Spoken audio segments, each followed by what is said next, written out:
Mən uşaq vaxtı məşq edəndə paralimpiya nə olduğunu bilmirdim.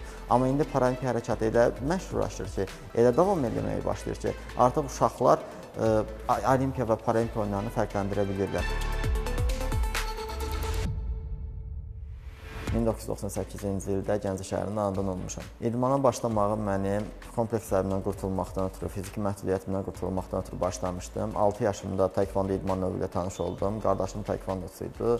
Onun yanında məşq eləməyə başladım. İlk yarışıma çıxdım. Orada da medala çıxış mərhələsinə qədər dünya çempionatında irəlilədim.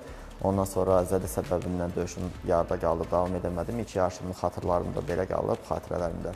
Ondan sonra 2014-cü ildən sonra sifətimin yarısı iflic oldu. 2 il boyunca mən heç bir məşq eləmədim. Demək olar ki, son 3 ildə məğlub olmuram. Bütün yarışlarımı çempionluqla taclandırıram. Azərbaycanımızın himnini səsləndirib bayrağını qaldırıram. Paralimpiya oyunlarından sonra məni insanlar tanımağa başladı. Mənim motivasiya qaynağım dəyişdi, belə deyim. Artıq mənə bazı uşaqların inandığını hiss elədim. Bazı uşaqlar məni kumir olaraq görməyə başladı. Qazilərimiz var ki, onlar məni kumir olaraq görməyə başladı. Ondan sonraki motivasiya qaynağım sırf onların məni heç vaxt məğlub olduğumu görməsinlər deyə məşq eləməyə başlayıram.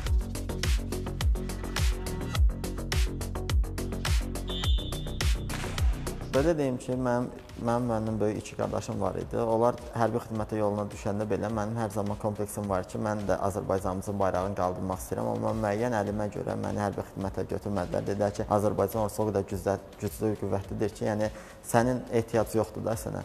Mən də o anda özümə söz verdim ki, idmanla belə olsa Azərbaycanımızın bayrağını qaldırmağa çalışacağam.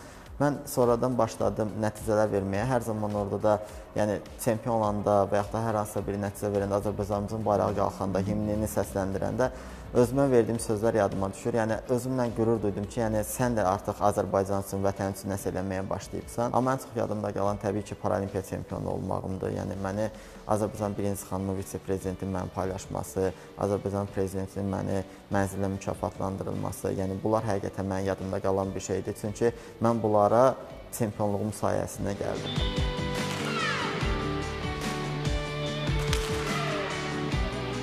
İlk dəfə idi ki, bizim Yay Paris Paralimpiya oyunları canlı efirdə getdi. Amma mən uşaqkən sadəcə və sadəcə olimpiya idman növləri ilə tanış olmuşam. Çünki təkcə onlar canlı yayımda gedirdi. Sadəcə onları izləmişəm. Amma ilk dəfə idi ki, insanlar artıq paralimpiya oyunları ilə tanış olmağa başladı. İnsanlar oradakı fiziki məhdudiyyətli uşaqların əslində nələrdən keçdiyini tanımağa başladı. Və artıq digər insanlara qarşı olan fikirlərini də dəyişdirdilər ki, yəni siz də, bunlar da fiziki məhdudiyyətli, siz də. Deməli, aranızda heç bir fərq yoxdur. Bunlar eləyibsə, siz də eləməlisiniz. Artıq bu insanlar buna inanmağa başladılar.